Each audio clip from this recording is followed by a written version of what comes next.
Dear students, आज हम लोग इस वीडियो में एक फिजिक्स के इम्पॉर्टेंट टॉपिक के बारे में पढ़ने वाले हैं। वह है किरचॉफ लॉ। सन 1842 में 1842 में किरचॉफ ने विभिन्न टिपिकल जटिल परिपथों में धाराओं के मान ज्ञात करने के लिए, उनके संधियों को, उनके डायरेक्शन को ज्ञात करने के लिए दो नियम दिए, जिनको किरचॉफ के धारा संबंधी नियम कहे गए। ये नियम हमको टिपिकल संधियों के लिए, टिपिकल परिपथों के लिए बनाए गए थे। तो आज हम लोग इस वीडियो में उनके चर्चा करने वाले हैं, जो किसी भी कंपटीशन के लिए, किसी भी पेपर के लिए बड़ी इंपॉर्टेंट होते हैं। इनकी सहायता से हम लोग कठिन से कठिन प्रॉब्लम न्यूमेरिकल सॉल्व कर सकते हैं।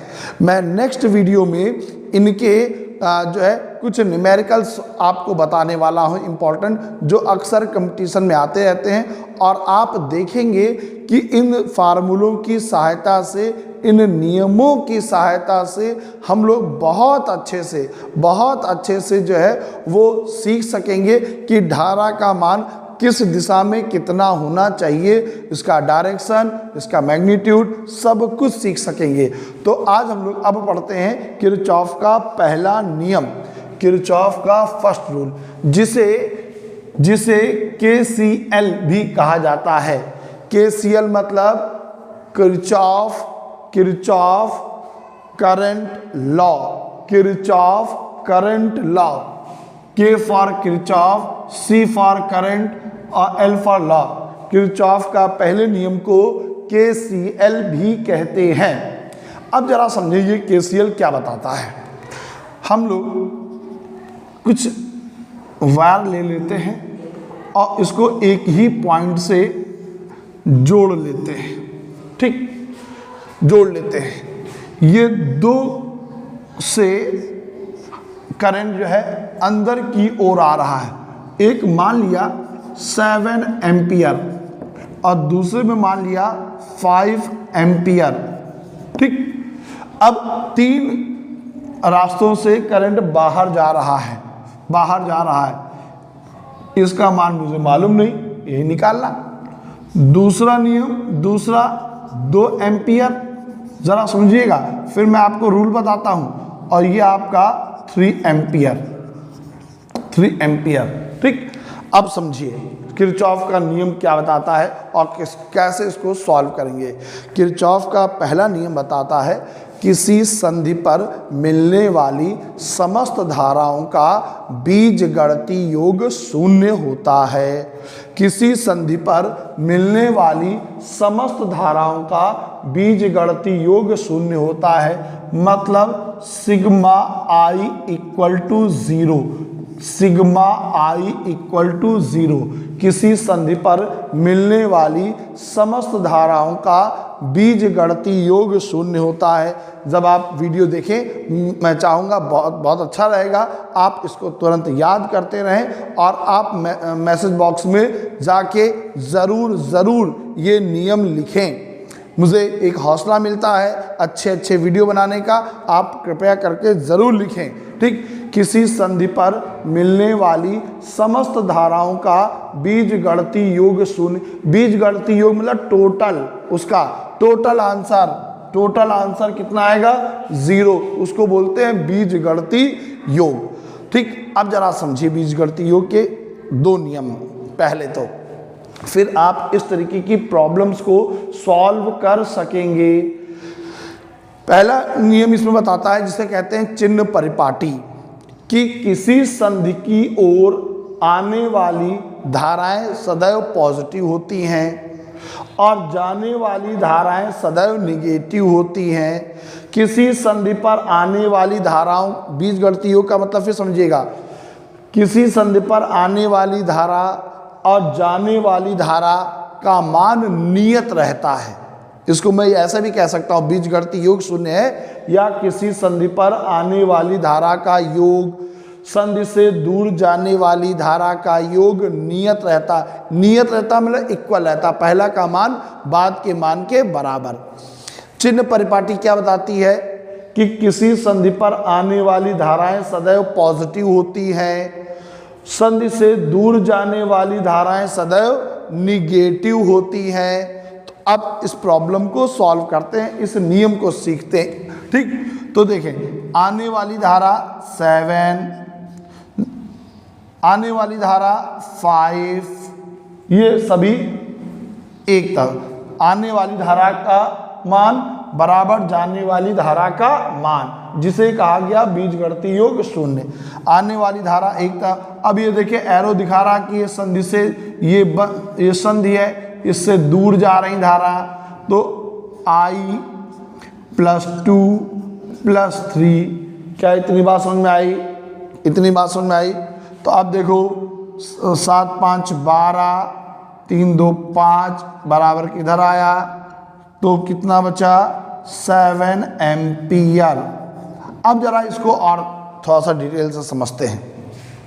भाई मान लीजिए कि ये पाइप है पानी की, और पानी जो है वो 2 पाइपों से अंदर आ रहा है और छोटी छोटी 3 पाइपों से बाहर जा रहा है। पाइप ये इसका संधि है, पानी कहीं भी पाइप फूटी नहीं, टूटी नहीं, ठीक, एकदम सही सलामत है, कहीं भी पानी लीकेज नहीं, वेस्टेज नहीं।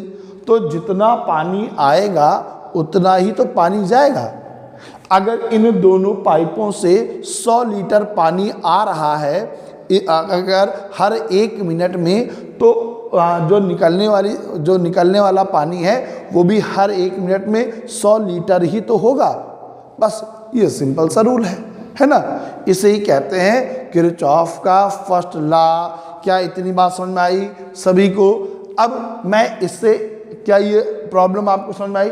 मैं अब आपको एक और दूसरा प्रॉब्लम बनाता हूँ, ज़रा उसको आप सॉल्व करिएगा। अब देखिए हम लोग एक इससे संबंधित एक दूसरा प्रॉब्लम सीखते हैं। ये देखिए, इस संधि को मैं P मान लेता हूँ, इसको Q मान लेता हूँ, इसको R मान लेता हूँ। ठीक, इसमें मेरे को धारा I का मान निकालना है। मैं आपको कहूँगा, अगर आपको इससे पहले वाला न्यूमेरिकल प्रॉब्लम समझ में आया है तो 2 मिनट के लिए आप वीडियो रोक लें, और रोकने के बाद आप जो है I का मान निकालें। ठीक, अगर समझ में आ गया है, और फिर मैं जो सॉल्व कर रहा हूँ उससे मैच करिएगा, तो आप अपना वीडियो यहीं पे रोक लीजिएगा। अगर नहीं समझ में आया है तो आप पूरा देखिएगा। अब देखिए ध्यान से, यहाँ बिंदु P है, यहाँ पर एक करंट आ रहा है और ये आ रहा है, और ये इधर जा रहा है। ये 2 निकलने वाली रास्ताएं हैं, 2 आने वाली रास्ता ये है। तो आने वाली धाराएं जो होती हैं पॉजिटिव होती हैं, जाने वाली निगेटिव होती हैं, या आप लिख सकते हो आने वाली धारा एक तरफ बराबर जाने वाली धारा एक तरफ। तो 4 + 4 दोनों करंट पास में आ रहे हैं। ये देखिए 2 दूर जा रहे हैं। ठीक, ये दूर जा रहा है 2, इसको मैं मान लेता हूँ I1, इसको मैं मान लेता हूँ I1। ठीक, तो देखिए 4 4 8, ये इधर 2 आ जाएगा, कितना बचेगा I1 का मान? 6 एम्पियर। कितना बचेगा? 6 एम्पियर। अब यहाँ पे Q पे 6 एम्पियर जो करंट है वो आ रहा है, और यहाँ से ये देखिए 2 करंट जा रहे हैं, इधर ये 2, और इसको मान लेते हैं I2, इसको मान लेते हैं I2। तो ये बिंदु P की बात की मैंने, बिंदु P पर। अब मैं बात कर रहा हूं बिंदु Q पर। बिंदु Q पर I1 वाली करंट एक तरफ, जाने वाली एक तरफ, जा ये भी रही, जा ये भी रही, तो 2 + I2। I1 की वैल्यू 6, 2 इधर ले आओ I2, तो I2 की वैल्यू क्या निकली आपकी भैया? 6 - 2 = 4 एम्पियर। ठीक, अब मुझे पता चल गया I2 जो करंट आ रहा है ये 4 एम्पियर का आ रहा है। अब मैं बात करूं बिंदु R पर, तो देखिए आने वाला करंट ये भी है, संधि की ओर आने वाला करंट ये भी है। 2 करंट आ रहे हैं R पे, और 2 करंट ये जा रहे हैं। तो मैं लिखूंगा I2 + 2, I2 plus 2 equal to जाने वाला करंट 1 प्लस जाने वाला करंट I। क्या कंफर्म है? ये देखिए I2 आ रहा है, ये देखिए 2 आ रहा है, ये एक तरफ, ये करंट 1 एम्पियर जा रहा है, ये करंट है 1 एम्पियर जा रहा है। I2 का मान मैंने निकाला 4 प्लस 2 माइनस 1, इधर ले आए -1 इक्वल टू I। 4 2 6 में से घट गया, कितना बचा? 5 एम्पियर। इस प्रकार 5 एम्पियर का करंट जो है वो बाहर निकलेगा। क्या इतनी बात आपको समझ में आई? ये करंट बाहर निकलेगा, फर्स्ट रूल उम्मीद करते हैं आपको समझ में आया होगा। अच्छा, एक बात और याद रखिएगा, इसे आवेश संरक्षण का नियम भी कहते हैं। आवेश संरक्षण पर आधारित है। तो अगर क्वेश्चन पूछा जाए कि वो नियम बताइए किरचॉफ का जो आवेश संरक्षण पे आधारित है, तो याद रखिएगा वो पहला नियम होगा या KCL। KCL का याद है आपको? Kirchhoff current rule. KCL Kirchhoff current rule, यह पहला नियम जिसे आवेश संरक्षण का नियम भी कहते हैं। ठीक, अब आपको हम लोग सिखाते हैं किरचॉफ का सेकंड नियम जो थोड़ा सा इससे टिपिकल है। देखते हैं किरचॉफ का सेकंड रूल, जिसको किरचॉफ का सेकंड रूल जिसे पास का नियम भी कहते हैं। पास का नियम, बंद पास का नियम या लूप का नियम। लूप का नियम, लूप मतलब रिंग, बंद आकृति, लूप का नियम जिसको कहा जाता है KVL। KVL मतलब Kirchhoff voltage law. Kirchhoff voltage law. और फर्स्ट वाले को क्या बोला था? KCL किरचॉफ याद है? आप जल्दी से बोले। Current law, Kirchhoff current law, और ये किरचॉफ वोल्टेज लॉ। ठीक, जरा समझिए क्या है। देखिए, ये एक बंद सर्किट है जिसको हम बोलेंगे बंद पास 1। ये बंद सर्किट है दूसरा जिसको बोलेंगे बंद पास 2। इसमें देखिए दो आपके ये बैटरियां लगी हैं। आपको याद होगा, पता होगा, नहीं तो वीडियो देख लीजिएगा। ये बैटरी के निशान है ना? बैटरी, ये आपका बड़ी वाली लाइन प्लस सिरा दिखाता है और छोटी वाली लाइन आपका माइनस सिरा दिखाता है। हमेशा करंट प्लस वाले सिरे की ओर से बहता है और माइनस सिरे की ओर बहता है, याद रखिएगा। ठीक, अच्छा देखिए, अब जरा पहले तो इसको रूल बताता हूँ, फिर इसको सॉल्व करने की कुछ नियम बताता हूँ, फिर एक चिन्ह परिपाटी बताता हूँ जिससे आप इसके टिपिकल से टिपिकल न्यूमेरिकल सॉल्व कर लेंगे। ठीक, फिर नेक्स्ट वीडियो में मैं इसके न्यूमेरिकल्स आपको सॉल्व कराऊंगा। तो देखिए, किसी भी विभिन्न बंद पासों में ये दो प्रकार के हैं। विभिन्न बंद पासों, अगर एक होता तो मैं किसी कहता, विभिन्न बंद पासों में बहने वाली समस्त धाराओं, तो देखिए समस्त धारा मतलब ये सेल पहला है, पहला सेल मान लेते हैं, इससे करंट बह रहा इधर I1। ठीक, अब देखिए करंट के कोई रूल समझिएगा। करंट अपने घर ही आता है, बहुत शरीफ बच्चा होता है करंट, बहुत शरीफ बच्चा होता है करंट, अपने घर ही आता है, अपने घर ही जाता है, किसी और घर में ताक झाक नहीं करता। आपको सीखना चाहिए करंट से। ये देखिए, क्यों? यहाँ से I1 चला, ठीक, यहाँ से I2 चला। अब देखिए समझिएगा, अब यहाँ I1 ये दूसरे का घर है, प्रवेश नहीं करेगा।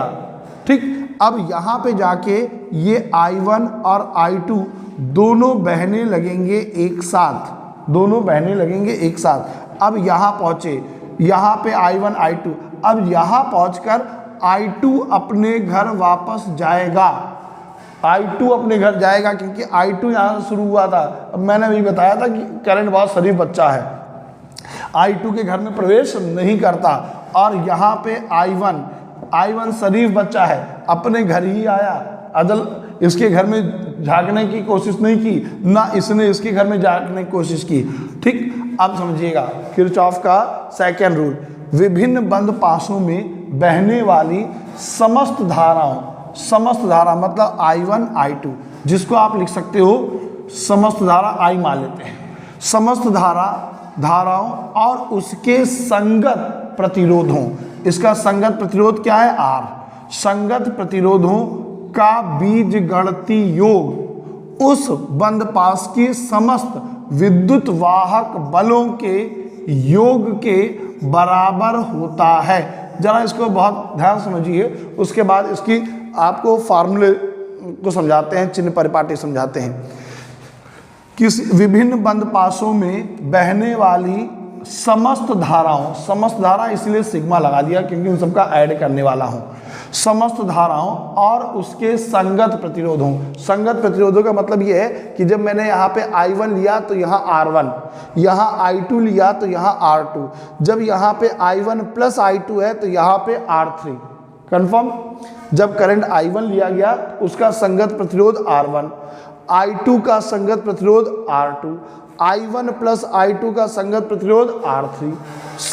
किसी विभिन्न बंद पासों की विभिन्न बंद पासों में बहने वाली समस्त धारा और उसके संगत प्रतिरोधों के गुणनफल का बीजगणितीय योग उस बंद पास की समस्त विद्युत वाहक बल, जैसे यहाँ पे दो हैं, समस्त विद्युत वाहक बल के बराबर होता है। अब आप इसको ऐसे भी लिख सकते हैं, जरा समझिएगा, V equal sigma V equal to 0, sigma V equal to 0। क्यों? V equal to I R होता, ohm's law, V equal to I R, E इधर ले आओ, E इधर ले आओ, विद्युत वाहक बल, ठीक, तो ये माइनस हो जाएगा, प्लस माइनस, तो समस्त विद्युत वाहक, समस्त विभवांतर बराबर 0, सिग्मा V इक्वल टू 0। ये इसको आप इस तरीके से भी लिख सकते हैं। मेरे साथ बोलिएगा, जरा वीडियो यहाँ पे अपना रोक लीजिएगा, कमेंट बॉक्स में जाके इस परिभाषा को आप अवश्य लिखें। क्या लिखेंगे? विभिन्न बंद पासों में बहने वाली समस्त धारा और उसके संगत प्रतिरोधों के का गुणनफल का बीजगणितीय योग उस बंद पास की समस्त विद्युत वाहक बलों के योग के बराबर होता है। ठीक, अब जरा इसको हम लोग सीखते हैं कि सर्किट में कैसे समस्त विद्युत वाहक बल शून्य होते हैं। देखिएगा, देखिए यहां से करंट निकल रहा हमारा I1, ठीक, और इसमें देखिए I1 है, उसका प्रतिरोध कितना? R1। मैं बंद पास एक की बात कर रहा हूं, बंद पास एक, बंद पास एक मतलब A B C D की बात कर रहा हूं। अब देखिए एरो इधर की ओर, आपने पढ़ा है सदिश अदिश धारा, एक अदिश धारा एक अदिश राशि है। कायदे से ये बताऊं तो ना अदिश है ना सदिश है, ये प्रदिश राशि है। प्रदिश क्या होती है?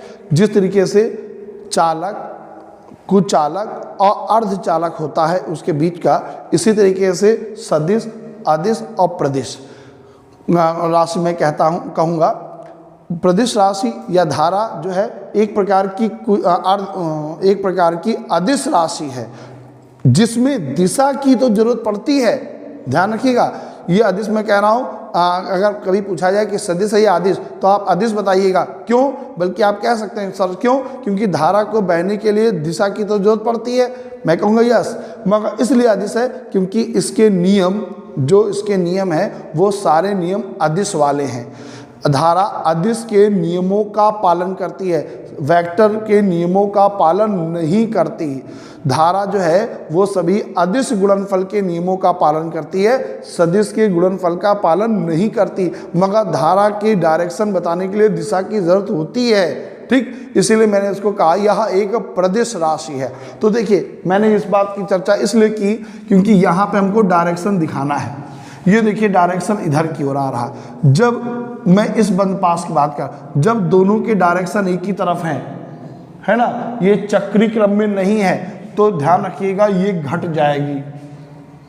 ठीक, धारा गुणे प्रतिरोध माइनस धारा गुणे प्रतिरोध, संगत प्रतिरोध इसकी धारा और संगत प्रतिरोधों का गुणनफल का बीजगणितीय योग प्लस होना चाहिए था, मगर ये डायरेक्शन इधर की ओर, इसका भी डायरेक्शन इधर की ओर। अगर यही डायरेक्शन इधर की ओर होता तो मैं यहाँ पर प्लस लेता, ठीक, कि करंट इस तरीके से आगे आया, इस तरीके से आगे आया, इस तरीके से आगे आया और यहाँ पर पहुँच गया तो मैं यहाँ पर प्लस लेता, ठीक। मगर यहाँ पर दोनों के डायरेक्शन एक दिशा में हो गए, वर्चस्व की लड़ाई शुरू हो गई, दोनों के मुंह इधर, देखिए दोनों के मुंह इधर, ठीक, इसलिए दूसरा वाला माइनस लेंगे।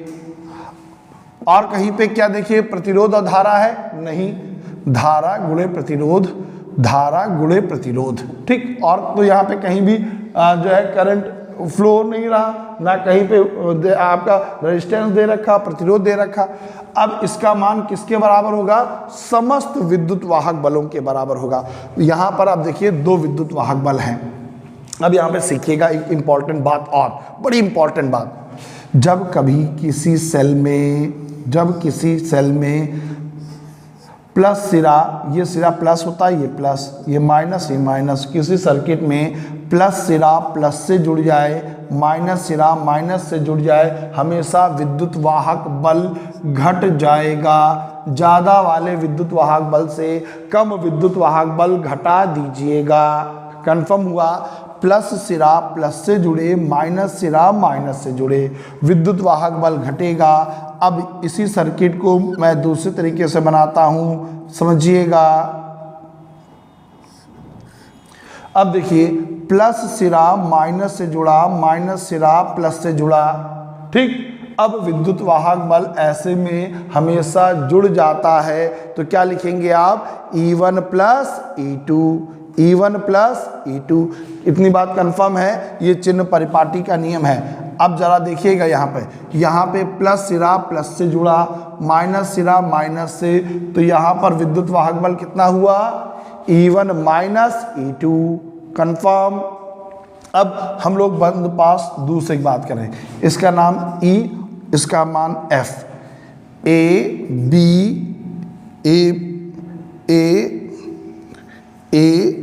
F ऐसे करंट फ्लो हो रहा है। देखिए इस तरीके से, इस direction A F E B, ठीक। यहाँ से करंट फ्लो हो रहा, तो संगत धारा, संगत यहाँ पे देखिए करंट पहुँचा, संगत धारा और इसका संगत प्रतिरोध कितना? I1 प्लस I2, और प्रतिरोध कितना? R3। अब देखिए करंट कहाँ पहुँचा? यहाँ पहुँचा। अब I1 तो वो देखो मैंने बताया धारा बहुत शरीफ होती है, आप जब उससे छेड़खानी करते हो तभी आपको झटका मारती है, वैसे कतई नहीं मारती, वो आपके लिए ही बनी है, आपके उपयोग में आने के लिए ही बनी है, मगर आप उसका सही से उपयोग नहीं करते तब वो झटका मारती है। उसके रूल समझो तो कतई झटका नहीं मारेगी। रूल समझना मालूम है ना? हाँ। अब देखो, अब यहाँ पे I1 तो यहाँ चली गई, I2 इधर आ गई, तो अब धारा और उसका संगत प्रतिरोध। अब देखिए इसका एरो इधर, इसका एरो इधर, इसका एरो इधर, चक्री क्रम में चल रहा है। जब चक्री क्रम में चल रहा तो क्या लिखूंगा? प्लस। चक्री क्रम का अपोजिट हो जाए, एक करंट इधर चले, एक करंट इधर चले, दोनों के मुंह आपस में लड़ जाएं, ये क्या होगा? माइनस। एक इधर चले, दूसरा इधर चले, ठीक, एक के पीछे एक दौड़ते रहें, ठीक, आगे तू पीछे मैं, आगे तू पीछे मैं, आगे तू पीछे मैं, फिर मैं आगे तू पीछे, मैं आगे तू पीछे, तो ये क्या होगा? यहाँ पर धारा जुड़ जाएगी। अब यहाँ पर I2 और संगत प्रतिरोध R2, ठीक। अब इसमें देखिए विद्युत वाहक बल, एक बैटरी लगी है, यहाँ बंद पास में दोनों बैटरियां लगी थी, इसमें एक लगी है, तो ये कितना होगा आपका? I2। क्या इतनी बात कंफर्म? क्या बंद पास चीज़ें सीखी आपने कि कैसे इसके प्रॉब्लम सॉल्व करते हैं? जब ये इसकी बेसिक कॉन्सेप्ट है, आप सीखें, जब आप ये सीखेंगे तो इसके न्यूमेरिकल आपके लिए बहुत हलवा, बहुत मक्खन, बहुत मलाई जैसे नज़र आएंगे। कतई गाजर का हलवा लगेंगे कि आज से पहले आपको जो चीज़ बहुत कठिन लग रही थी, ये बेसिक चीज़ें आप सीखो, बड़ी आसान लगेगी। अब ज़रा एक बात और यहाँ पे सीखें, यह नियम ऊर्जा संरक्षण पर आधारित है। किस पे आधारित है? ऊर्जा। यह नियम ऊर्जा संरक्षण पर आधारित है। पहला वाला नियम किस पे आधारित था? आवेश संरक्षण पर आधारित था। अब इसी क्वेश्चन को दूसरे तरीके से पूछा जाता है, किरचॉफ का वह नियम लिखो, वह नियम बताओ जो ऊर्जा संरक्षण पे आधारित है। तो कौन सा? दूसरा। वह नियम जो पहले जो आवेश संरक्षण पे आधारित है वो कौन सा? पहला। इसको क्या बोलते हैं? KVL, Kirchhoff voltage law. जरा फिर से एक बार लास्ट बार समझिएगा, कमेंट बॉक्स में ज़रूर इसकी परिभाषा लिखिएगा। किसी विभिन्न बंद पाशों में बहने वाली धारा और उसके संगत प्रतिरोधों का गुणनफल का समस्त बीजगणितीय योग उसके बंद पाशों के विभिन्न बंद पाशों में बहने वाले समस्त विद्युत वाहक बल, बहने वाले नहीं, समस्त विद्युत वाहक बलों के बीजगणितीय योग के बराबर होता है। अब इसके हम लोग सीखते हैं थोड़ा सी चिन्ह परिपाटी। चिन्ह परिपाटी के कई नियम हैं, कई आपको अलग अलग बुक में अलग अलग मिलेंगे, कई वीडियो देखिएगा आपको हर जगह कुछ अलग मिलेगा। मैं एक आपको बड़ा आसान सा नियम सिखाता हूँ। अब हम लोग सीखते हैं अंत में कुछ चिन्ह परिपाटी कि कब धारा पॉजिटिव कब निगेटिव होती है। इसके देखिए कई कॉन्सेप्ट हैं, कोई एक ही कॉन्सेप्ट नहीं। मैंने पहला कॉन्सेप्ट तो आपको बताया कि जिस दिशा में धारा चल रही हो उधर धारा और प्रतिरोध जोड़ते जाओ, वो सभी पॉजिटिव। उसके अपोजिट चल रही हो तो वो निगेटिव। किस तरीके से? इस तरीके से धारा चल रही है, ये चल रही है इस तरीके से, तो ये सभी, इसमें धारा I1, ये प्रतिरोध R1, धारा I2, प्रतिरोध R2, ये सभी पॉजिटिव होते जाएंगे। ठीक, अगर इसके अपोजिट मैं दोनों इसी दिशा में कर दूं, ये देखिए दोनों का मुंह इधर ही आ गया, ये चक्रीय क्रम ना रहे, टूट जाए, ठीक, दोनों के, तो पहले के सापेक्ष दूसरा वाला निगेटिव, पहले के सापेक्ष दूसरा वाला निगेटिव। अभी मैंने आपको पीछे बताया था कि कब विद्युत वाहक बल पॉजिटिव और कब निगेटिव, जब सेलों को कैसे जोड़ा जाए। एक और दूसरा रूल बताता हूँ, ज़रा देखें। ये देखिए एक परिपथ है, धारा I आ रही है, प्रतिरोध R है। अब ये दूसरा रूल है, आप इनमें दोनों नहीं लागू करिएगा, कोई एक को समझिएगा और उसी तरीके से सॉल्व करिएगा, चाहे पहला वाला या दूसरा वाला। ये अगर करंट इसी दिशा में आ रहा है तो ये धारा गुणे प्रतिरोध ये माइनस में होगा। करंट भी इधर आ रहा है, अब मैं इधर से ही जब सर्किट बना रहा हूँ, बंद पास देख रहा हूँ, इधर से इधर की ओर आ रहा हूँ तो ये माइनस, और अपोजिट धारा इधर आ रही, मैं अपोजिट जा रहा तो ये प्लस में, धारा गुणे प्रतिरोध। ठीक, पहला समझ में आया? करंट इधर आ रहा, मैं इधर से जा रहा तो धारा गुणे प्रतिरोध जो है वो निगेटिव, धारा इधर आ रही अपोजिट जा रहा तो ये पॉजिटिव, पहला। अब जरा देखिए दूसरे, विद्युत वाहक बल में कब पॉजिटिव कब निगेटिव। अगर मैं इधर से आ रहा और पहले प्लस सिरा मिल जाए, बैटरी का प्लस सिरा पहले मिल जाए तो E का मान निगेटिव। बात सुन आई? मैं इधर से आ रहा, करंट इधर से फ्लो हो रहा और पहला सिरा अगर पॉजिटिव मिल जाए बैटरी का तो विद्युत वाहक बल निगेटिव, और इसका उल्टा हो जाए कि ये आपका सेल रहा, मैं इधर की ओर जा रहा, अगर माइनस सिरा मिल जाए तो पॉजिटिव। उल्टा हो रहा, देखिए अगर प्लस सिरा मिला तो विद्युत वाहक बल माइनस, और अगर माइनस सिरा मिला तो विद्युत वाहक बल प्लस। क्या इतनी बात समझ में आई? अब यहाँ पे एक चीज़ और सीखते हैं संधारित्र के बारे में भी। ये देखिए संधारित्र के निशान आप जानते हैं, दो सीधी समांतर लाइनें छोटी सी ये शो करती हैं संधारित्र। अगर ये पहला प्लस सिरा होता है, ये पहली प्लेट प्लस पे होती है, दूसरी माइनस। अगर मैं इधर से आ रहा हूँ, अब संधारित्र का पहला सिरा प्लस मिल जाए तो तुमने फार्मूला पढ़ा V बराबर Q/C, V बराबर Q/C, तो ये V की वैल्यू क्या हो जाएगी? माइनस। प्लस सिरा मिला माइनस, जैसे यहाँ भी देखिए प्लस सिरा मिला माइनस, माइनस सिरा मिला प्लस। इसी तरीके से संधारित्र की पहली प्लेट प्लस मिली तो माइनस, और अगर माइनस मिली, ये मैं इधर से आ रहा, अब माइनस मिली तो ये हो जाएगा प्लस। क्या आपको समझ में आया? ये एक दूसरा रूल है।